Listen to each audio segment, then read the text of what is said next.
Hello, idli മാവും റവയും ഉണ്ടെങ്കിൽ അടിപൊളി ഒരു 4 മണി പലഹാരം തയ്യാറാക്കാം. അപ്പോൾ എങ്ങനെയാണ് തയ്യാറാക്കുന്നതെന്ന് നോക്കാം. അതിനായിട്ട് ഇതാ 1 കപ്പ് ഇഡ്ഡലി മാവിലേക്ക് 3 സ്പൂണ് റവ ചേർത്ത് കൊടുക്കുക. എന്നിട്ട് നന്നായിട്ട് സ്പൂൺ വെച്ചൊന്ന് മിക്സ് ചെയ്തെടുക്കുക. അങ്ങനെ ഇതാ റവയും ഇഡ്ഡലി മാവ് നല്ല പോലെ സെറ്റാക്കി എടുത്തിട്ടുണ്ട്. ഇനി ആ റവയൊന്ന് കുതിർന്ന് കിട്ടാൻ വേണ്ടി അല്പനേരം റെസ്റ്റ് ചെയ്യാൻ വെക്കാം. അങ്ങനെ ഇത് 5 മിനിറ്റിന് ശേഷം മാവൊക്കെ റെഡിയായി വന്നിട്ടുണ്ട്. റവയൊക്കെ കുതിർന്ന് വന്നിട്ടുണ്ട്. ഇനി അതിലേക്ക് ഒരു സവോള ചെറുതായിട്ട് അരിഞ്ഞത് ചേർത്ത് കൊടുക്കാം. കനം കുറച്ചരിഞ്ഞതാണ്. ഇനി അതിലേക്ക് ക്യാബേജ് കനം കുറച്ചരിഞ്ഞതും കൂടെ ചേർത്ത് കൊടുക്കാം.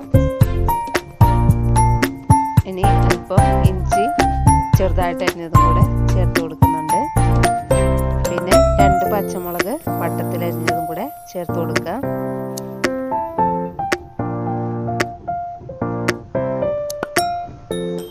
ഇനി അതിലേക്ക് ആവശ്യത്തിന് ഉപ്പ് കൂടെ ചേർത്ത് കൊടുക്കുക. പൊടികളായിട്ട് മഞ്ഞൾപ്പൊടി 1/4 ടീസ്പൂൺ, മുളക് പൊടി 1/4 ടീസ്പൂൺ ചേർത്ത് കൊടുത്തിട്ട് നന്നായിട്ടൊന്ന് മിക്സ് ചെയ്തെടുക്കുക.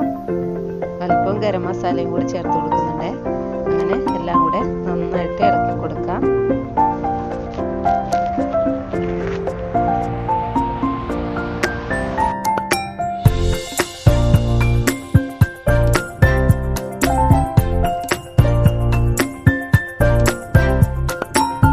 അങ്ങനെ ഇതെല്ലാം മിക്സ് ചെയ്തെടുത്തിട്ടുണ്ട്. മാവ് റെഡി ആയിട്ടുണ്ട്. കണ്ടില്ലേ? ഇനി ചൂടായ എണ്ണയിലേക്ക് ഇതുപോലെ സ്പൂൺ കൊണ്ട് ഇട്ട് കൊടുക്കാം. അങ്ങനെ മുഴുവൻ ഇതുപോലെ തന്നെ എണ്ണയിലേക്ക് ഇട്ട് കൊടുക്കാം.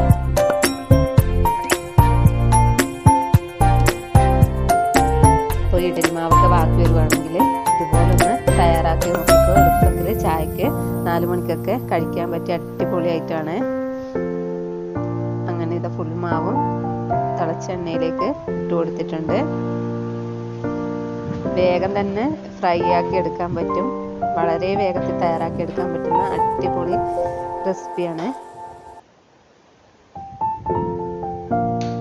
റവയ്ക്ക് പകരം കടലമാവ് ചേർത്തിട്ടും തയ്യാറാക്കാൻ പറ്റുമേ.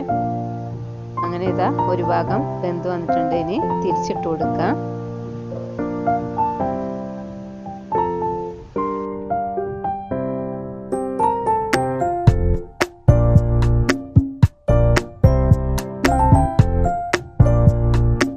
ഇനി ഈ ഗോൾഡൻ കളർ ആകുമ്പോൾ കോരി മാറ്റാം.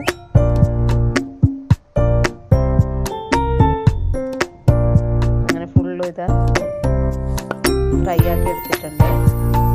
വളരെ എളുപ്പത്തിൽ തയ്യാറാക്കാൻ പറ്റുന്ന അടിപൊളി ക്യാബേജും സവോളയും ഇഡ്ഡലി മാവും വെച്ചിട്ടുള്ള ഇന്നത്തെ റെസിപ്പി ഇഷ്ടപ്പെട്ട എൻ്റെ ചാനൽ സപ്പോർട്ട് ചെയ്യാൻ മറക്കരുത്.